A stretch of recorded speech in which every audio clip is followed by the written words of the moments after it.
नमस्कार, स्वागत आहे तुमचं आपल्या स्टडी पॉइंट या यूट्यूब चॅनलमध्ये. तर राज्य निवडणूक आयोग महाराष्ट्र लाडकी बहीण योजनेचा लाभ अग्रिम स्वरूपात देण्यास मज्जाव.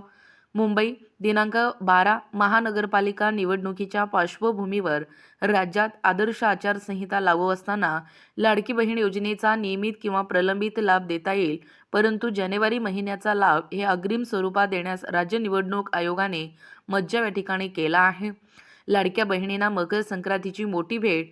14 जानेवारीपूर्वी लाडक्या बहिणींच्या बँक खात्यात डिसेंबर व जानेवारी महिन्याचे 3,000 रुपये जमा होणार, अशा आशयाच्या प्रसिद्ध झालेल्या बातम्यांच्या आधारे राज्य निवडणूक आयोगाकडे विविध तक्रारी प्राप्त झाल्या होत्या.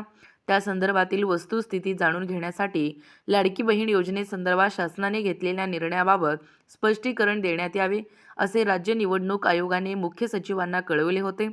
बघा, राज्य निवडणूक आयोगाने 4 नोव्हेंबर 2025 रोजी स्थानिक स्वराज्य संस्थांच्या सार्वत्रिक निवडणुकांसाठी आदर्श आचारसंहितेबाबत एकत्रित आदेश निर्गमित केले आहे. या आदेशातील तरतुदीनुसार निवडणूक जाहीर होण्यापूर्वी प्रत्यक्ष सुरू झालेली विकास कामे व योजना आचारसंहिता काळात सुरू ठेवण्यास परवानगी आहे, असे मुख्य सचिवांनी आपल्या अहवालात कळवले होते. हीच पार्श्वभूमी लक्षात घेता या योजनेचा नियमित लाभ देता येईल, परंतु अग्रिम स्वरूपात लाभ देता येणार नाही. तसेच नवीन लाभार्थी देखील निवडता येणार नाहीत, असे निर्देश राज्य निवडणूक आयोगाने दिले आहेत.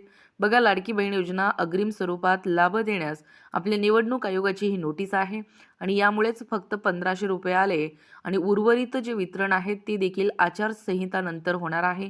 याची सर्व लाडक्या बहिणींनी या ठिकाणी नोंद घ्यायचा आहे. जर चॅनलवर नवीन असाल तर चॅनलला लाईक, शेअर, सबस्क्राईब करायला विसरू नका. पुन्हा अशाच नवनवीन व्हिडिओमध्ये आम्ही तुम्हाला वेगवेगळे अपडेट जे आहेत, नवनवीन अपडेट तुमच्यापर्यंत घेऊन येऊ. तोपर्यंत धन्यवाद.